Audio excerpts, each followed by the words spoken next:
నా తాతయ్య నాతో ఉన్నప్పుడు వారు చాలా స్నేహపూర్వకంగా మాట్లాడేవారు. కానీ ఆ రోజు రాత్రి ఒంటరిగా వెళ్ళాలని ఆందోళనగా భావించాను. నా ప్రయాణంలో ఒక శ్మశానం పక్కన పోవాల్సి వచ్చింది. ఆ మార్గంలో దెయ్యాల గురించి విన్నా, కానీ అప్పుడు వాటిని గురించి భయపడలేదు.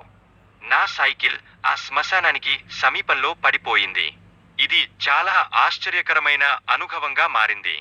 అతనికి ఎదురైన దుర్గంధం అతనిలోని భయాన్ని మరింత పెంచింది.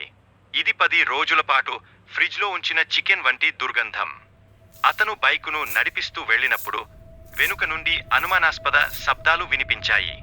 ఇది అతనికి తీవ్ర భయం కలిగించింది. ఒక మహిళను చూసినప్పుడు ఆమె చేతిలో బ్యాగ్ ఉండటం అతనికి కొంత సాంత్వనాన్ని ఇచ్చింది. అయితే ఆ మహిళ కూడా భయంకరంగా కనిపించింది. పాత మహిళ తనను చూసి నవ్వుతున్నప్పుడు నాయకుడు అందులోని అనిశ్చితిని అనుభవిస్తాడు. ఇది అతనిలో కొత్త భావోద్వేగాలను సృష్టిస్తుంది. నాయకుడు తన మామతో చిన్నప్పటి జ్ఞాపకాలను పంచుకునే క్రమంలో విద్యాభ్యాసంలో ముఖ్యమైన లక్ష్యాలను మర్చిపోలేడు. పాత మహిళ ట్రైన్లోకి ప్రవేశించినప్పుడు నాయకుడు మరియు అతని పక్కన ఉన్న అమ్మాయి మధ్య అనేక అనిశ్చితులు చోటు చేసుకుంటాయి. ఈ సందర్భంలో యువకుడు తన పరిచయమైన అమ్మాయితో సన్నిహితంగా మాట్లాడుతున్నప్పటికీ తన భావాలను సరిగ్గా వ్యక్తం చేయలేకపోయాడు. రైలు టన్నెల్లోకి ప్రవేశించగానే యువకుడి దారుణమైన అనుభవాన్ని ఎదుర్కొంటాడు.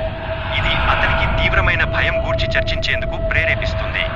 అప్పుడు మహిళ ఆందోళనలో ఉన్న సమయంలో యువకుడు తన తండ్రి నుంచి ఫోన్ కాల్ అందుకుంటాడు. ఇది అతనికి మరింత సందేశాన్ని అందిస్తుంది.